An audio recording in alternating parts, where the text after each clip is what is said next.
哎，你好，你最近可能也注意到了，台湾的汽车跟科技圈有个传闻闹得沸沸扬扬，就是我们很熟悉的汽车品牌纳智捷 Luxgen，据说啊可能会被鸿海集团旗下的那个电动车公司鸿华先进给收购。对，这件事真的吵得很凶。这听起来不只是一桩商业并购案而已，感觉背后可能牵动着台湾整个电动车产业的未来。没错，这件事之所以这么受瞩目，就是因为它牵涉到好几个重量级的玩家。哦，你看，有科技巨擘鸿海，然后有汽车老将裕隆，还有他们两个合资成立的鸿华先进，最后才是裕隆自己的品牌纳智捷。这4家公司本来是分工合作的伙伴，但现在这个合作关系可能要迎来一场大地震了。没错，所以我们这一次的任务就是从手边这一叠新闻报道、市场分析，甚至还有鸿华先进，热腾腾的第3季财报里，来为你拼凑出这整盘棋局的全貌。我们要厘清为什么市场会传出鸿海要出手，他们原本的合作模式是出了什么问题，还有这步棋对台湾电动车的未来又意味着什么。好的，我们直接切入核心来。市场传闻的剧本是这样，由鸿海跟裕隆合资的鸿华先进正在计划收购裕隆自家的纳智捷品牌。这消息一出来，资本市场的反应非常直接。我们看到的资料显示，11月12号当天，裕隆的股价代号2201，一开盘就直接锁死在涨停板。哇，对，来到35.9元，这个反应很惊人。显然，投资人觉得这是一大利多。在解释为什么市场这么看好之前，我觉得我们得先花点时间理解一下这几家公司原本的那个关系图。好，因为这将是整个故事的关键。鸿海大家都知道，电子代工的霸主，近年把电动车看作是下一个成长引擎。然后裕隆是台湾几十年的汽车制造商，这2强在2020年由鸿海出资大概46%，裕隆出资44%，合资成立了鸿华先进。鸿华先进的定位很有趣哦，它有点像是电动车界的联发科或台积电。怎么说？提供一个开放的平台，设计出公版的电动车，让其他品牌客户可以贴上自己的 logo， 然后很快的推出产品。就是那个 CDMS 模式。对，委托设计与制造服务。你这个比喻很贴切哈。在这个架构下，纳智捷就扮演了第一个客户的角色。所以过去的流程是3部曲，鸿华先进负责设计跟研发，就是出大脑；裕隆的工厂负责代工组装，也就是出身体；最后由纳智捷这个品牌负责销售和服务，也就是穿上衣服面对消费者。了解。而现在的传闻就意味着鸿海和鸿华想要把这第3步也收归己要。这就带出了一个很根本的问题，既然几年前才精心设计了这套分工模式，为什么现在说变就要变？对啊，答案似乎就藏在他们合作的第一个孩子，就是纳智捷 N7 电动车的市场成绩单里。我记得 N7 刚出来的时候，那个声势非常浩大。没错，预售打着100万内电动车的旗号，订单一度冲到25000张，非常惊人。对，当时看起来简直是台湾电动车的救世主。对，那个蜜月期确实很风光，销售初期甚至还一度把特斯拉的 Model Y 拉下销售冠军宝座。但这个童话故事没有持续太久。你去看今年的数字，会发现一个很陡峭的下滑。到今年10月为止 ，N7 的全年销量大概只有3000辆左右。3000？对，跟当初那个25000的订单量相比，那个落差非常非常大。关键就出在他们把那个神奇的100万内价格拿掉之后。对 ，N7 的正式售价其实是落在120万到150万这个区间。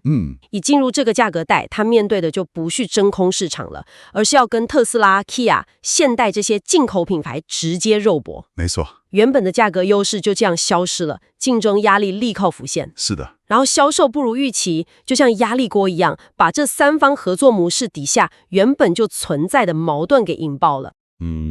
有篇报道就提到一个词，叫做摩擦成本。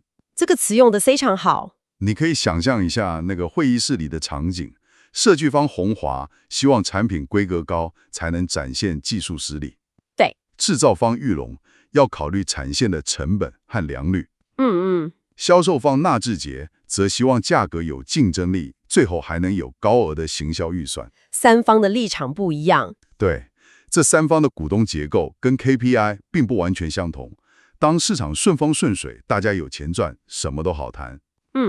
但一旦销售卡关，关于成本怎么分摊、利润怎么算、下一代产品价格要定多少，这些谈判就会变得旷日费时。我看到有位不具名的主管就向媒体透露，说鸿华跟纳智捷在沟通的时候，总想隔了一层纱。隔了一层纱，大家都做了很多努力，但如果根本的组织结构不调整，问题还是没办法解决。这听起来真的很无奈。从表面上看，收购是为了解决这个沟通问题，但我觉得更深层的原因是鸿海已经没有耐心了。怎么说？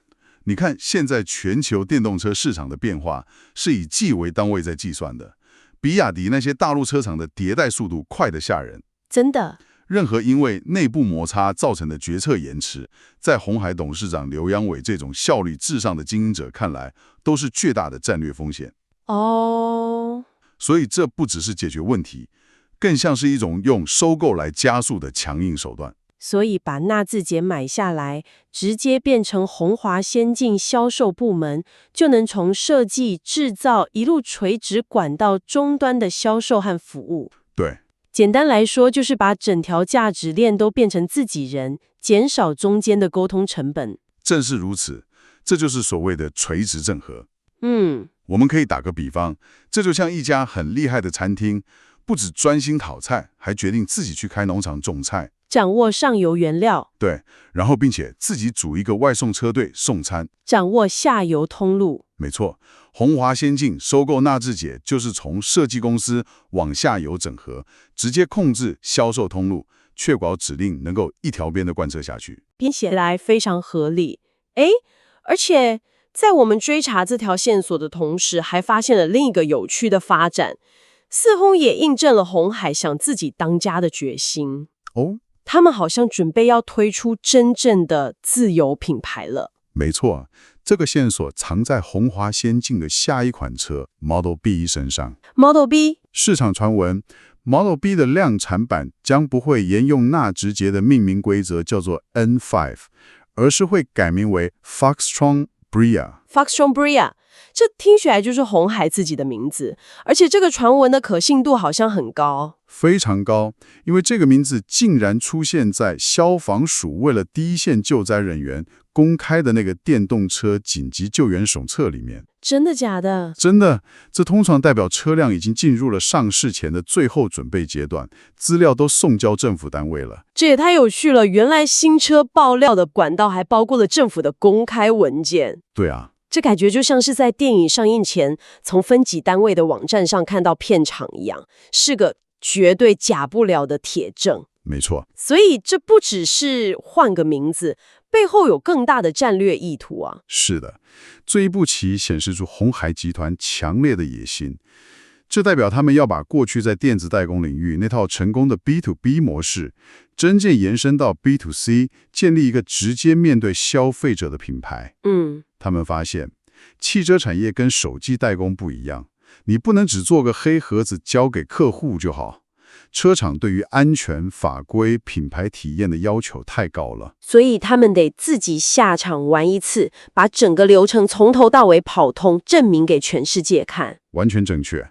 对鸿海来说，在台湾这个相对单纯可控的市场，成功建立一个从设计、制造到销售的完整产业链，就成了一个至关重要的实战平台或样板房啊。我懂了，未来鸿华先进要去争取全球那些大车厂的 CDMS 代工订单，才有说服力。就像鸿海董事长刘扬伟之前接受日美专访时提到，日本前10大车厂都是潜在客户。对，但你要说服Toyota、本田这种造车100年的大厂把案子交给你，你不能只拿就 PPT 去吧？当然不行，你得端出一盘实实在在的菜，告诉他们，你看我们在台湾就是这样成功的，交给我们准没错。这就是关键。这个台湾成功案例就是鸿华先进未来进军全球市场最重要的入场券。听起来这套剧本写得很好，整合之后效率更高，目标也很远大。但这一切都有的前提，就是口袋要够深。